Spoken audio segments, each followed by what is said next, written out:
consacrée à l'embauche des travailleurs étrangers. Hop, je revois certains inscrits qui sont des fidèles, ça fait plaisir. Pour ceux pour qui c'est une première, n'hésitez pas à interagir avec moi via la capsule de chat en bas de votre écran. Vous me tapez vos questions si jamais vous en avez, puisque ce webinaire est enregistré pour être rediffusé ensuite sur notre site et notre chaîne. Et par souci de confidentialité, de droit à l'image et tout ça, l'enregistrement se fait que sur moi, donc vous n'apparaissez pas. Donc c'est pour ça que si vous avez des questions, n'hésitez pas à les mettre par message en bas. Hop. Alors, je voulais déjà vous rappeler que pour n'importe quelle embauche, il est impératif donc de respecter un certain formalisme et certaines démarches déclaratives qui sont prévues aux articles L 1221-1 et suivants du Code du travail, ainsi qu'aux articles R 1221-1 et suivants et R 4624-10 et suivants du Code du travail. Pour n'importe quel salarié, on a des formalités donc qui sont liées à l'embauche. Déjà le choix et la rédaction du contrat de travail, CDI ou CDD, avec des informations obligatoires qui doivent absolument figurer dans ce CDI ou dans ces CDD en fonction donc du choix et du type de contrat. La rédaction doit automatiquement se faire aussi en français. Donc pour toute cette partie-là, si vous avez besoin d'une vérification ou alors si vous êtes vous-même en charge de cette rédaction des CDI ou CDD pour votre entreprise, n'hésitez pas à faire appel à un conseil pour vous accompagner, pour être sûr donc de bien cadrer tout ça. La déclaration préalable à l'embauche aussi, c'est une formalité donc qui est obligatoire avant l'embauche, normalement au plus tôt 8 jours avant. L'objectif, c'est vraiment de déclarer l'embauche aux organismes de protection sociale et à l'administration. Donc, ça vient en complément du contrat de travail. L'embauche pourrait être contestée s'il n'y a pas de DPAE, de déclaration préalable à l'embauche qui se fait. Soit vous avez un service en interne dans l'entreprise, soit ça peut être le cabinet d'expertise comptable de l'entreprise qui s'en occupe. Ensuite, vous avez aussi toute la partie affiliation aux caisses, donc notamment la caisse de retraite complémentaire. Elle se fait maintenant par transmission via la DSN, la déclaration sociale nominative. Donc ça, généralement aussi pareil, c'est le service comptabilité ou ressources humaines ou alors le cabinet d'expertise comptable qui s'en occupe. En même temps que tout ça se fait, il y a l'inscription sur le registre unique du personnel, possibilité donc de le faire sur support informatique après consultation du CSE. Donc vous devez être informé, sinon ce sont des extractions donc du logiciel de paye en cas de contrôle ou alors le fameux registre papier. On a la visite médicale. Dans le cas général, donc c'est une visite d'information et de prévention qui doit être faite dans les 3 mois qui suivent la prise effective du poste. Et on a des cas particuliers dans le cadre de suivi médical renforcé ou en fonction de certains cas individuels du salarié ou de certaines pathologies qui font l'objet d'une visite donc renforcée et une visite qui sera réalisée par le médecin du travail et pas uniquement par un infirmier. Attention, sur un même poste, si vous avez bénéficié d'une visite médicale lors de votre précédent poste, elle peut servir et valoir pour le poste que vous occupez chez votre nouvel employeur. Donc, à vérifier tout ça. En tout cas, ça fait partie des obligations de l'employeur de s'assurer que vous êtes à jour en termes de suivi médical. Et bien évidemment, la signature du contrat de travail, normalement dans les 2 jours qui suivent la date de l'embauche, surtout pour les CDD, puisque éventuellement le CDI pourrait ne pas être écrit. Par contre, le CDD l'est automatiquement. Donc, il est vraiment important d'avoir toutes les mentions et les bons contours pour tout ça. Concernant maintenant plus spécifiquement l'embauche, des travailleurs étrangers, donc en plus de respecter, toutes ces obligations-là, on a, la vérification d'abord, de la situation donc du travailleur étranger. On va aller vérifier l'aspect, du titre, sa concordance avec la personne qui le présente, heu et n'hésitez pas à ce qu'on appelle un contrôle préf, donc à vous assurer que la personne donc est bien titulaire d'une carte de séjour salarié, lui permettant donc du coup de pouvoir travailler en France. On va avoir ensuite une demande d'autorisation de travail par l'employeur. Elle doit correspondre à la fois au diplôme et à la fois à l'expérience de l'intéressé, quand il en a, quand le poste le nécessite. Vous devez automatiquement proposer une rémunération qui est au moins égale au SMIC ou alors au salaire conventionnel s'il est plus favorable. Et l'emploi doit absolument porter sur un poste dont vous avez besoin donc au sein de votre structure. Il faut faire attention parce que l'emploi doit porter aussi sur un métier en tension ou être publié sur France Travail et pour lequel il n'y a pas eu de candidature valable pendant 3 semaines. C'est important puisque quand vous allez faire votre démarche en ligne pour la demande d'autorisation de travail par l'employeur, on va vous demander quel type de poste doit être occupé, quel type de poste donc est pourvu, et s'il fait partie de postes métiers en tension, il faudra automatiquement publier une annonce sur France Travail, donc anciennement Pôle emploi, et ne pas avoir de candidature valable pendant 3 semaines pour ensuite avoir recours à l'embauche d'un travailleur étranger. Ça, c'est pour une catégorie bien spécifique d'emploi. Lorsque la demande d'autorisation de travail va être faite par l'employeur, il va pouvoir expliquer la situation permettant donc de déroger à ce cas de figure. On n'est pas obligé de se conformer à cette mesure-là si le travailleur étranger est embauché en contrat d'apprentissage ou de professionnalisation, ou alors pour l'étudiant qui serait titulaire d'un master ou d'un diplôme équivalent si l'emploi correspond à la fois à sa formation et que la rémunération proposée mensuelle est supérieure à 1,5 fois le SMIC. Une fois qu'on a fait la demande d'autorisation de travail, elle se fait en ligne. La préfecture a 2 mois pour répondre. Le silence vaut refus. Et la demande sera obligatoire pour chaque contrat de travail selon le principe un contrat de travail pour un emploi égale une autorisation, donc une demande d'autorisation.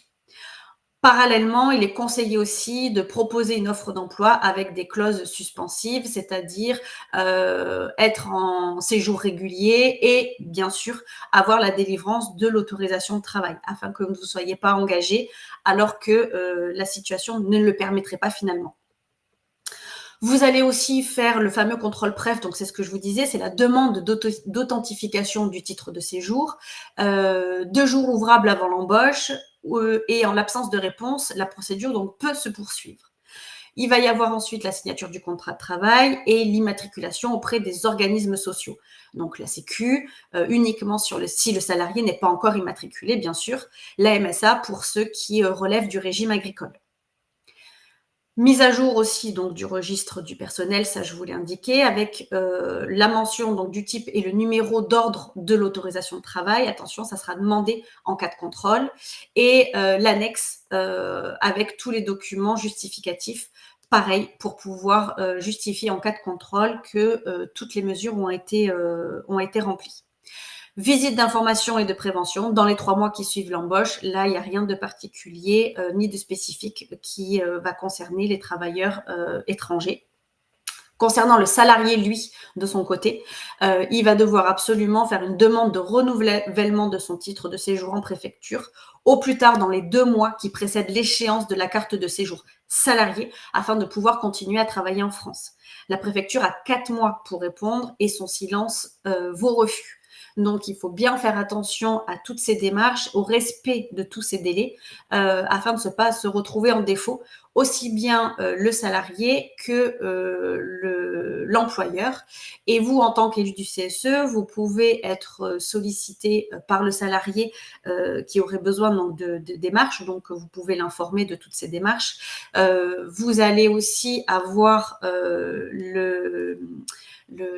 la mission de vérifier que toutes les démarches préalables pour l'embauche d'un travailleur étranger ont bien été respectées par l'employeur, notamment la demande d'autorisation de travail par l'employeur, la vérification de la carte de séjour salarié et toutes les formalités préalables à l'embauche. Quand je parle d'embauche d'un travailleur étranger, ce seraient tous les étrangers ressortissants d'un pays hors UE qui résideraient en France et qui seraient donc titulaires d'une carte salariée.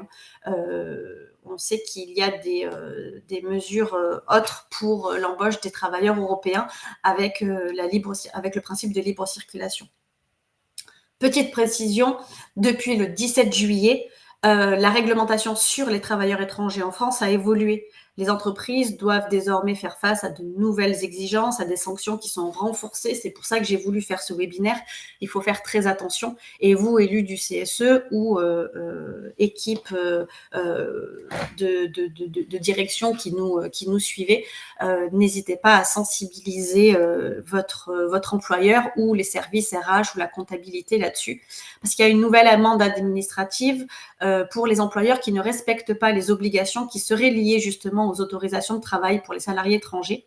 Il y a une nouvelle amende beaucoup plus significative qui varie entre 8 300 € et 20 750 € d'amende par salarié concerné. Cette mesure vise à renforcer en fait le principe de conformité et la régularité sur le marché du travail. Il y a des exigences aussi qui sont renforcées pour les autorisations de travail depuis le mois de septembre. Les entreprises doivent fournir des éléments supplémentaires pour justifier l'emploi de salariés qui seraient non ressortissants, avec le respect des obligations sociales liées au statut, l'extension du champ des infractions justifiant le refus de l'autorisation de travail, l'accès à un logement décent pour le recrutement d'un saisonnier étranger et tout ça. Donc, il faut faire attention à vraiment être en conformité avec toutes les procédures actuelles qui concernent les autorisations de travail, bien former les équipes aux nouvelles exigences pour éviter donc les erreurs qui pourraient être coûteuses, consulter voilà, des experts pour vous assurer de tout ça. Il y a aussi des particularités. En cas de changement de poste ou d'entreprise, l'autorisation de travail, elle est spécifique à un contrat de travail et à une entreprise. Donc, en cas de changement de poste ou d'employeur, il y a une nouvelle autorisation de travail qui doit être demandée, même si le titre de séjour reste valide. Ce sont deux choses qui sont distinctes. Donc, bien sensibiliser aussi le salarié sur cette information-là et l'employeur éventuellement s'il y a un transfert de contrat entre plusieurs entreprises, par exemple, d'un même groupe ou des choses comme ça. Concernant le cas particulier des étudiants, notamment les étudiants qui seraient détenteurs d'une carte, donc étudiants qui, avec autorisation de travail, eux n'ont pas besoin d'une autorisation de travail immédiatement pour commencer un contrat. Par contre, il y aura une autorisation de travail qui sera nécessaire avant l'expiration de la carte RECE ou APS. Concernant les passeports talents, alors c'est assez rare, mais je préfère quand même le préciser, que les détenteurs de passeports talents ne sont pas soumis à l'obtention préalable d'une autorisation de travail. Ça permet de faciliter l'intégration professionnelle. Donc là, il n'y a pas besoin de démarche particulière. Concernant les demandeurs d'asile, ils peuvent travailler après 6 mois de présence en France. Les autorisations de travail sont alors délivrées pour une durée maximale aussi de 6 mois, qui correspond donc à la durée du récépissé. C'est renouvelable tant que l'OFPRA n'a pas statué sur la demande. En cas de situation irrégulière, donc pour toutes les personnes qui seraient en situation irrégulière, ils ne peuvent pas demander une autorisation de travail pour se régulariser. Cela relève d'une procédure distincte qui, en cas d'acceptation, autorisera la personne à travailler ou non. Donc, la personne qui est en situation irrégulière sur le sol français ne peut pas se retrouver en procédure donc, de régularisation parce qu'une demande d'autorisation de travail aura été faite. Il faut d'abord qu'il régularise sa situation et ensuite, ça autorisera donc la personne à travailler. La demande d'autorisation de travail, elle est faite par l'employeur. Et l'employeur, pour faire la demande d'autorisation de travail, va devoir s'assurer que le salarié est bien dans les clous pour faire ensuite la demande. Sinon, de toute façon, elle sera rejetée. Donc, il va falloir qu'il récupère la photocopie de son titre de séjour. Il va falloir qu'il récupère éventuellement les diplômes. Il va falloir donc prévoir la date d'embauche. La date d'embauche ne pouvant être que postérieure à la date de demande d'autorisation préalable. Donc, ça sous-entend bien que d'abord, il doit y avoir la demande d'autorisation et ensuite l'embauche. Et ensuite, s'assurer, donc, en fonction de la nationalité du salarié étranger, des différents types donc, de procédures concernant donc chaque situation. Il faudra aussi faire attention donc au titre de séjour ou à la carte de séjour qui va être qui a été donnée donc aux travailleurs étrangers pour s'assurer de la bonne formalité et des bonnes informations qui seront ensuite communiquées sur le site dédié spécifiquement à la demande d'autorisation de travail. Je vous laisse poser vos questions déjà concernant cette partie-là. Est-ce que, voilà, n'hésitez pas à taper vos questions. Donc, vous, en tant qu'élu du CSE, si vous avez besoin de demandes de conseils ou d'éclaircissements, n'hésitez pas aussi voilà, à contacter nos équipes. Si vous pensez ou si vous avez un doute concernant la validité de la procédure, n'hésitez pas aussi à en faire demande de précision à votre employeur. Vous pouvez aussi aller sur le site administration au singulier-étranger au pluriel-en-france.intérieur.gouv.fr pour regarder et pour conseiller votre employeur ou alors les salariés dans le cadre de leur formalité. Puisque maintenant, donc, tout peut se faire en ligne. On a la partie demander l'autorisation de travail, mais aussi demander un premier titre ou alors une demande de renouvellement. Qui peut se faire maintenant via ce site.